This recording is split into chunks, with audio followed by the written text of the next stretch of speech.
Hi friends, welcome to Mara academy. என்னோட name Melvin. நான் உங்களுக்கு இன்றைக்கி வந்து ஃப்ளூட் டியூட்டோரியல்ஸ் எடுக்க போகிறேன். வாங்க கிளாஸ்க்குள்ளே போகலாம். புல்லாங்குழல் இந்த வார்த்தை எப்படி உருவாச்சுன்னா, புல் வகையை சேர்ந்த மூங்கில் புல்லால் உருவானதால் புல்லால் ஆகிய குழல், இதை தான் நம்ம வந்து புல்லாங்குழல்னு சொல்கிறோம். புல்லாங்குழல் ரொம்ப பழமையான ஒரு இசைக்கருவி, காத்தால் ஊதக்கூடிய ஒரு இசைக்கருவி. சிலப்பதிகாரத்தில் இந்த புல்லாங்குழலை 3 வகை குழலாக சொல்லுவாங்க. அதாவது கொன்றை குழல், ஆம்பல் குழல், முல்லை குழல். அப்போல்லாம் புல்லாங்குழல் வாசிக்கும்போது புல்லாங்குழலோட முனையில் அந்தந்த பூக்களை வந்து சொருகி ஊதுவாங்க.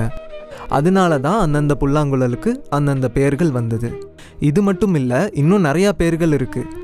முரளி, வேணு, வங்கியம், வேங்குழல், குழல், இந்த மாதிரி பல பெயர்கள் இருந்தாலும் இப்போ நம்ம புழக்கத்தில் இருக்கிறது புல்லாங்குழல் மட்டும்தான். ஓகே, புல்லாங்குழல் பெயரெல்லாம் எப்படி வந்துச்சுன்னு இப்போ நம்ம பார்த்தோம். இப்போ இந்த புல்லாங்குழல் எப்படி உருவாச்சுன்னு பார்க்கலாம். ஒரு பெரிய மூங்கில் காட்டுக்குள்ள நல்லா டேஸ்டாக இருக்கக்கூடிய மூங்கிலை தேர்ந்தெடுத்து அதில் தான் போய் துளையிடுமா கருவண்டு. அந்த துளை வழியா போன காற்று வெளியே வரும்போது ஒரு அழகான இசையா வெளியே வந்துச்சான். இதை கேட்டுதான் நம்ம முன்னோர்கள் மூங்கிலிருந்து இவ்வளோ அழகான இசை வருதான்னு புல்லாங்குழலை உருவாக்குனாங்க. சும்மா ஒரு மூங்கில் எடுத்து புல்லாங்குழல் செஞ்சிட முடியுமா?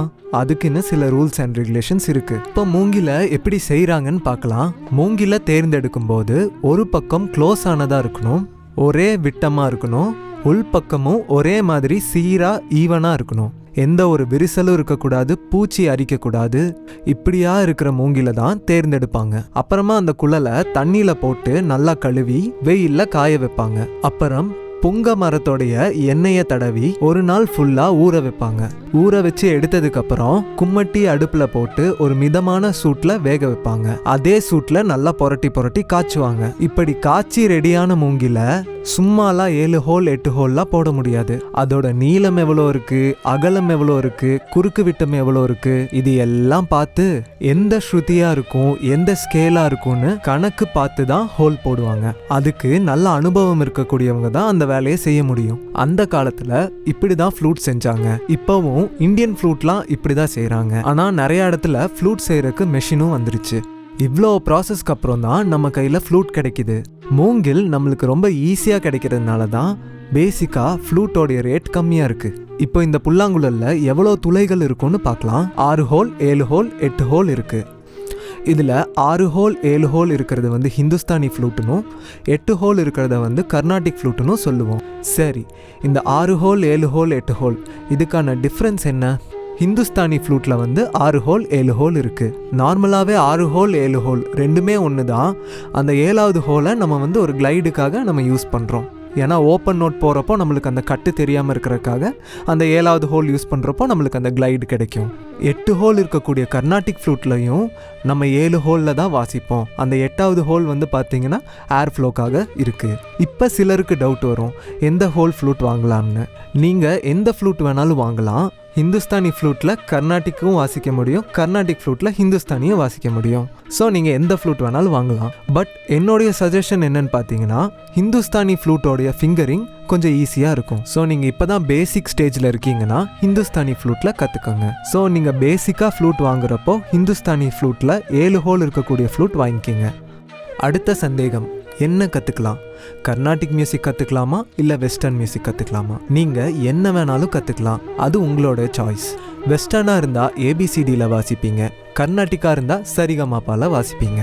நோட்ஸை பொறுத்த வரைக்கும் இதுதான் டிஃப்ரெண்ட். பட் எல்லாரும் எதுக்கு ஃப்ளூட் கற்றுக்கணுன்னு ஆசைப்படுறீங்க? மூவி சாங் வாசிக்கணும் தான். நம்ம மூவி சாங் எல்லாமே பார்த்தீங்கன்னா செமி கிளாசிக்கலாக தான் இருக்கும்.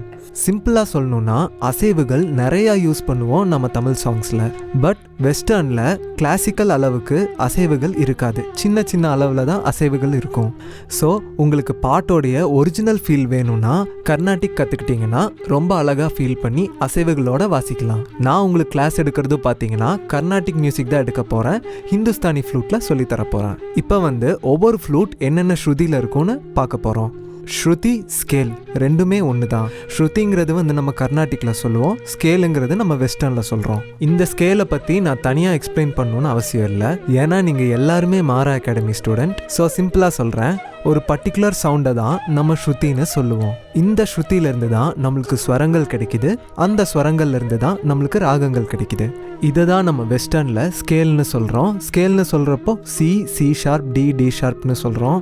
இதே கர்நாடிக்கில் ஒரு கட்டை, 1.5 கட்டை, 2 கட்டை, 2.5 கட்டைன்னு நம்பராக சொல்கிறோம். ஒவ்வொரு பாட்டும் ஒவ்வொரு ஸ்ருதியில் இருக்கும். 3 கட்டை, 5 கட்டை, 6 கட்டையில் இருக்கும். கீபோர்டாக இருந்தால் நம்ம எல்லா ஸ்ருதியுமே கீபோர்டில் வாசிக்கலாம். பட் ஃப்ளூட்டில் ஒவ்வொரு ஸ்ருதிக்கும் ஒவ்வொரு ஃப்ளூட் நீங்கள் தனித்தனியாக வாங்கணும். இளையராஜா கான்சர்ட்லலாம் பார்த்தீங்கன்னா ஃப்ளூட் வாசிக்கிறவங்க நிறையா ஃப்ளூட் வச்சு வாசிப்பாங்க. ஸோ எல்லா ஸ்கேல்லையும் அவர் ஃப்ளூட் வச்சுருப்பார். ஒவ்வொரு பாட்டுக்கு தகுந்த ஃப்ளூட்டை மாற்றி மாற்றி யூஸ் பண்ணுவாங்க. அதுக்காக ஆரம்பத்திலே நீங்களும் எல்லா ஃப்ளூட்டும் வாங்கணும்னு அவசியம் இல்லை. ஃப்ளூட் ஓரளவுக்கு நல்லா வாசிக்க வருதுன்னு ஃபீல் பண்ணதுக்கப்புறம் எல்லா ஸ்கேல் ஃப்ளூட்டையும் வாங்கிக்கோங்க. இப்போ என்னென்ன ஸ்கேல், என்னென்ன கட்டை அப்படிங்கிறத பார்க்கலாம். வெஸ்டர்னில் சீன் சொல்கிறத தான் நம்ம கர்நாடிக்கில் ஒரு கட்டைன்னு சொல்கிறோம். இதுக்கு நான் எக்ஸாம்பிள் கீபோர்டு இன்ஸ்ட்ருமெண்ட் மூலமாகவே காட்டுறேன், அது உங்களுக்கு இன்னும் ஈஸியாக புரியும்.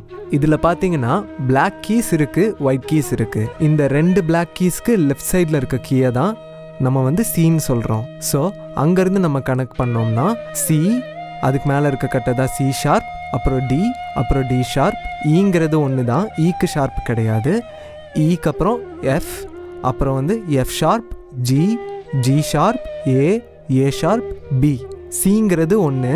இந்த ஷார்ப்பெல்லாம் நம்ம அரைக்கட்டை சேர்த்துக்குவோம். அப்போ சிங்கிறது 1, சி ஷார்ப்புங்கிறது 1.5, அப்போ டி 2, டி ஷார்ப் 2.5, இ வந்து 3, F 4, F sharp 4.5, G 5, G sharp 5.5, A 6, A sharp 6.5, B 7. நான் உங்களுக்கு சொல்லித்தர போகிறதுக்காக யூஸ் பண்ணுற ஸ்கேல் டி ஸ்கேல், அதாவது 2 கட்டை ஸ்ருதி. ஸோ நீங்களும் டியில் ஹிந்துஸ்தானி ஃப்ளூட் வாங்கினீங்கன்னா ஒரே மாதிரி சவுண்டாக இருக்கும், நீங்கள் அண்டர்ஸ்டாண்ட் பண்ணுறக்கும் ஈஸியாக இருக்கும். சப்போஸ் நீங்கள் வேறு ஸ்கேல் யூஸ் பண்ணிங்கன்னா, நான் என்னுடைய டி ஸ்கேல் ஃப்ளூட்டில் சா வாசிக்க சொல்லி தரும்போது நீங்கள் வேறு ஸ்கேலில் சா வாசிச்சிங்கன்னா சவுண்டு வேறு மாதிரி கேட்கும். ஸோ நீங்கள் அண்டர்ஸ்டாண்ட் பண்ணுறக்கும் ரொம்ப கஷ்டமாக இருக்கும், சரியாக தப்பானும் தெரியாது. ஸோ முடிஞ்ச வரைக்கும் என் கூட நீங்கள் வாசிக்கும் போது டி ஸ்கேல் ஹிந்துஸ்தானி ஃப்ளூட்டை யூஸ் பண்ணுங்கள். ஃப்ளூட் பற்றி நிறையா தெரிஞ்சுக்கிட்டோம். அடுத்த வீடியோவில் ஃப்ளூட் எப்படி வாசிக்கிறதுன்னு பார்க்கலாம். ஃப்ளூட்டை சும்மா எடுத்து வாயில் வச்சு காற்ற ஊதுனா அழகான சவுண்டு வந்துடுமா? கண்டிப்பாக வராது. நிறையா ப்ராக்டிஸ் பண்ணணும். நம்ம ஊதுற ப்ளோயிங் தான் ரொம்ப ரொம்ப முக்கியம். இந்த ப்ளோயிங் எந்த அளவுக்கு கிளியராக வருதோ அந்த அளவுக்கு தான் சாங்கில் நம்ம வாசிக்கிற ஒவ்வொரு ஸ்வரமும் கிளியராக இருக்கும். இந்த ப்ளோயிங்கை எப்படி கொண்டு வரதுன்னு அடுத்த கிளாஸில் உங்களுக்கு நான் சொல்லித்தரேன். ஃப்ளூட் கற்றுக்கணும்னு நினைக்கிறவங்க நம்மளுடைய வெப்சைட்டில் ஃப்ளூட் கிளாஸஸ் அவைலபிளாக இருக்குது. வெப்சைட் லிங்க் கீழே டிஸ்கிரிப்ஷனில் இருக்குது, www.maraacademy.com. வீடியோ கிளாஸ் வேணுங்கிறவங்க வெப்சைட் போய் விசிட் பண்ணுங்கள். ஆன்லைனில் லைவாக ஃப்ளூட் கிளாஸ் கற்றுக்கணும்னு நினைக்கிறவங்க இந்த வாட்ஸ்அப் நம்பரை காண்டாக்ட் பண்ணுங்கள். தேங்க்யூ.